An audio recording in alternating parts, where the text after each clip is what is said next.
Bij Igmar. Vandaag een Duitse held in de studio. Zijn platen Drop That Low, Booty Bounce en Boneless hoor je regelmatig hier op Slam. We zijn echt fan van de man. En hij is speciaal vanuit Duitsland ook gekomen om hier te gast te zijn.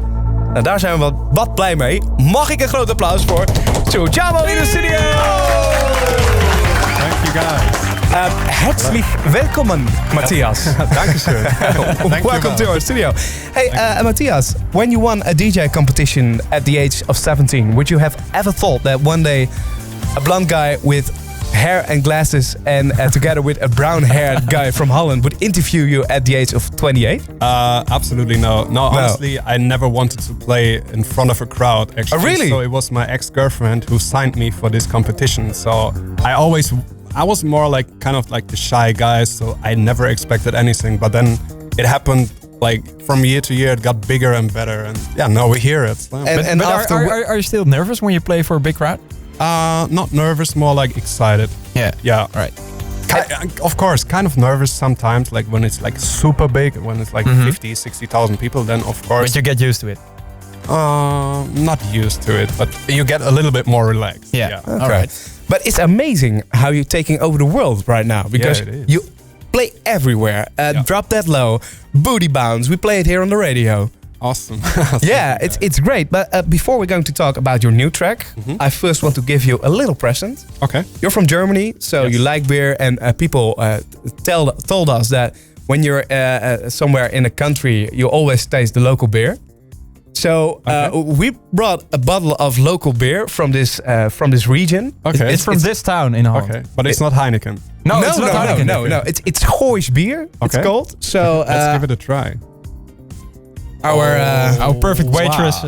assistent Sanne you brengt very nu een dierblad met 3 glazen bier. En dat is zwart Goois bier. Okay. Should I try it now? Yeah. Yeah, sure. Okay, let's do it. Give it a try. How do you say cheers? Proost. Prost. Okay, Proost, same in Germany. Okay, Oh, prost, really? guys. Proost. Zo, we hebben nu allemaal zo'n glas bier. Zo. It's good. It's different, but it's good. I like it. Cool. But so everywhere in the country, or everywhere in the world where you play, you always drink the local beers. I don't really drink it. I'm more like trying it. I Yeah. just want to try it. I like the difference between.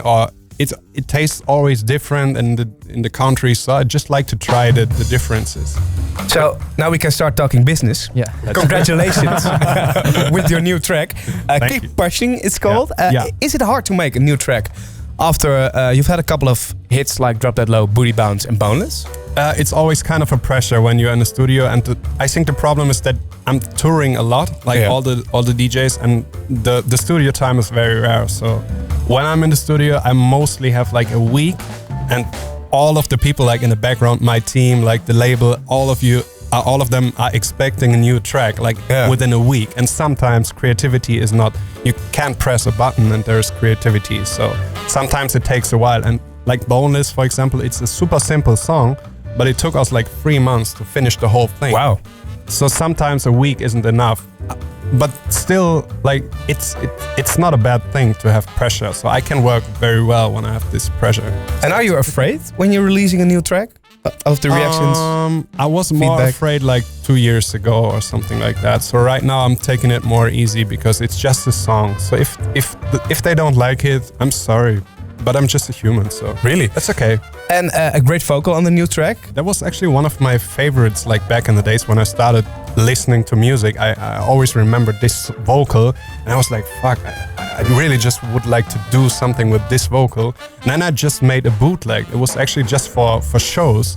And then I sent it to my management, they sent it to a label, and then they cleared the rights. And one day they emailed me, hey man, we can do it. We can make it official. And I was like, wow. There's something that made me wonder. You had a couple of gigs here in the Netherlands. How is the Dutch audience compared to other countries? Oh,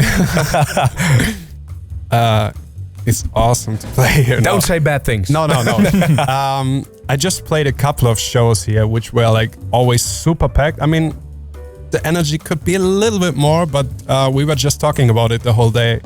And I think the guys from Holland are more used to like big festivals. So for example, when we do a festival in Germany, it's just once a year. So they are saving the energy, going there, going crazy the whole weekend. And here it seemed to be like, it's just another festival. I mean, they're enjoying it, you can see that, but they don't go like super crazy. Okay.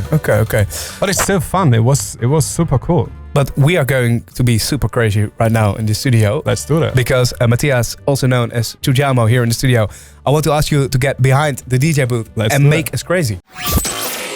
Bij Igmar.